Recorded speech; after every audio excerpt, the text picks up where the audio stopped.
Here we will write a Python program to print sum of two numbers using default constructor. So first we will open the IDE and we will add new file.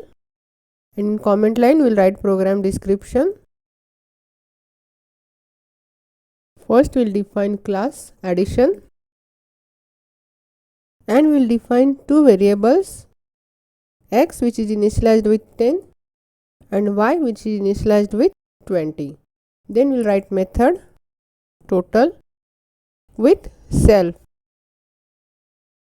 and here we will calculate z as z equal to x plus y.